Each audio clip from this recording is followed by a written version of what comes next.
What's up? Que lo que et salut, world language teachers. Welcome to the Practical Proficiency Podcast, where we make the transition to proficiency-oriented instruction in your world language class in a way that works for you, your unique context and teaching style, and doesn't sacrifice your well-being along the way. I'm your host, Devin Gunning, the teacher, author, conference host, curriculum creator, and consultant behind La Libre Language Learning. This podcast is for the creative world language teacher like you, who's ready to ditch the overwhelming pressure of switching to acquisition-driven instruction and CI overnight. You're ready to discover how using more target language in class can actually bring you and your students more joy instead of adding to your plate. With practical, authentic, and down-to-earth strategies that don't require reinventing the wheel or more training, we'll work together towards the magic of a community-based, target language-rich classroom rooted in the power of community and comprehensible input. Let's go!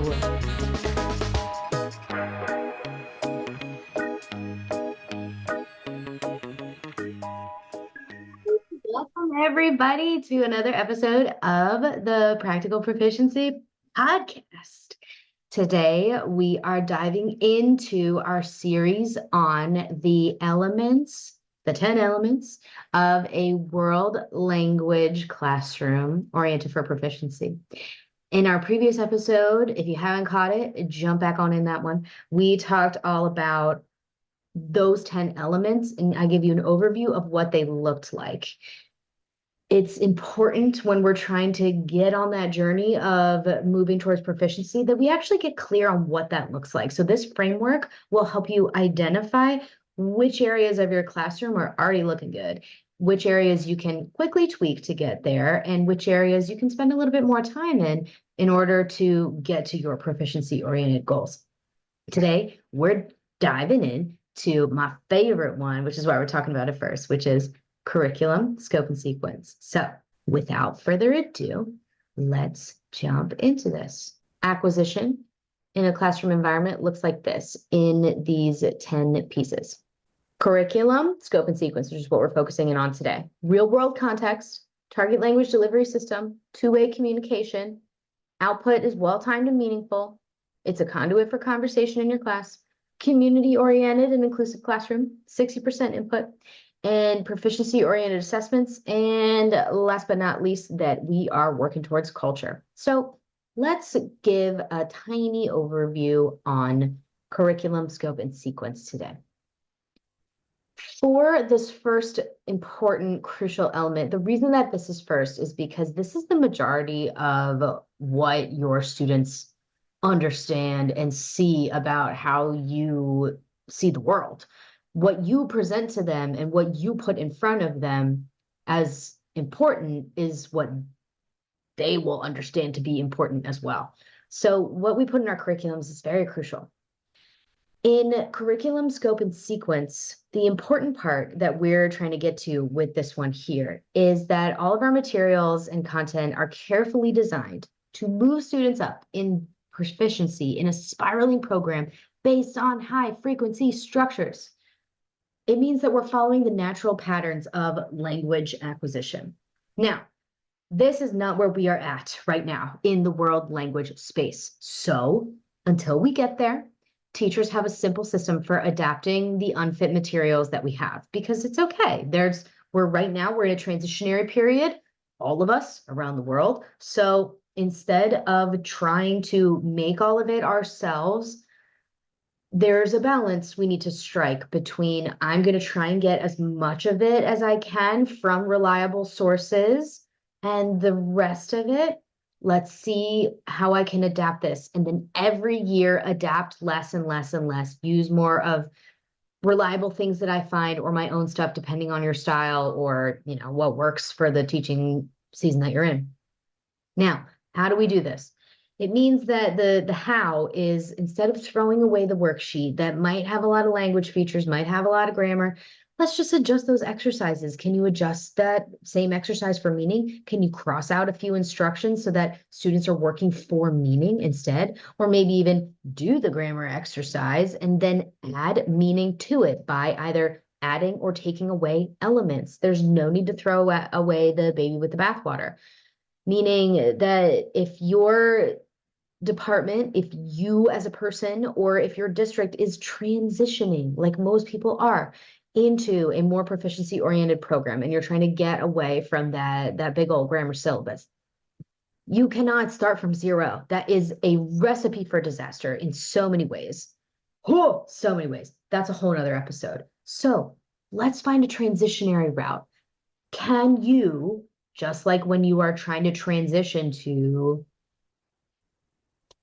perhaps a keto diet, an anti-inflammatory diet, maybe a vegan diet, you don't jump all in on day one. You go through your pantry, you maybe get rid of the things that you know are going to be like, ooh, that's not going to work for me. That's actually going to create lots of problems. So you get rid of the big problem areas first, and then you slowly start to integrate until you're getting into that 100% goal of whatever dietary approach that you're going for, right? So it's the same thing for us here. We're not going in overnight, 100%. That is going to be too much of a change too quickly. So find a way to adjust the materials that you have in the meantime.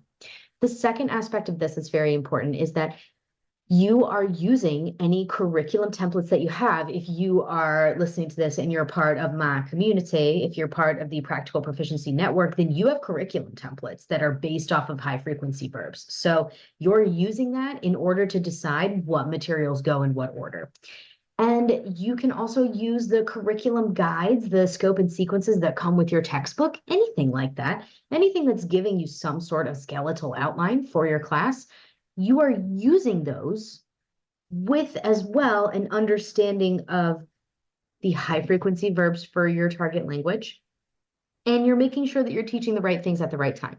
That's far more important than making sure that you teach specific things. It's more important that you go in the right order, actually, because there are many things that you could teach in all levels that would hit the target skills that you are going for.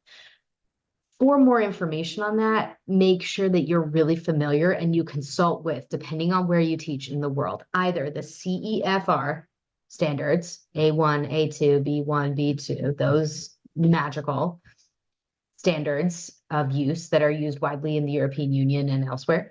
Or if you are teaching in an American context like I am, then you're using ACTFL standards, and those ACTFL standards are novice low, novice mid, novice high, intermediate low. That's where we're working with.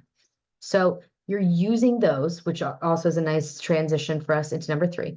We're transitioning, you're starting with performance indicators based off of those 2 standard groups. And you're using those performance indicators to say, okay, I know that my level 3s need to be able to describe in detail something that happened to a friend yesterday. So it doesn't need to be completely accurate, but they need to be able to confidently add some details in about 5 sentences. So if that's what I'm going for, what units are going to get them there? So you should be thinking right now in your head, okay, I know we're going to need to do some past tense practice, but more importantly, we're going to need to be talking a lot about narratives and answering questions such as, like, ¿Qué le pasó a ella ayer? Like, what happened to her yesterday? And answering that question, like,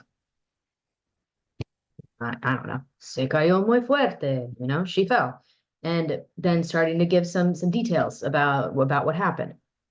And when you start with that question, what do my students need to be able to do in this level? What's that performance indicator? And then what do my students need to complete this task? That makes it a lot easier to choose your curriculum materials, a lot easier. So use those when choosing what to teach. If any of those terms for you are causing some confusion, such as performance indicator, CEFR, ACTFL, any of those can-do statements, don't worry, I've got you. There's more episodes coming up on those. And if you're watching this a little bit in the future, you'll be able to see the links right below in the show notes, or just scroll through and you'll find them. But there's plenty of content for you to give you some more details about those. But for now, we are going to wrap this up to keep it short and sweet. This is the #1 deep dive on the 10 elements of world language proficiency instruction, according to me, your host, La Libre. It was such a joy to hang out with you today. Thank you for giving me a little bit of your time, either in your commute or hanging out in your classroom. And let me know what curriculum, scope, and sequence means to you. And give this show a rating. Send it to a colleague that you know would benefit specifically from curriculum, scope, and sequence. It does wonders for the show and for the world language community at large. Thank you again so much for being here. And we will chat in our next lesson about #2. So get ready for that one coming your way. But for now, I'm Devin. It was lovely to spend some time with you. I'm out, and I'll see you in the next one. Bye for now, y'all.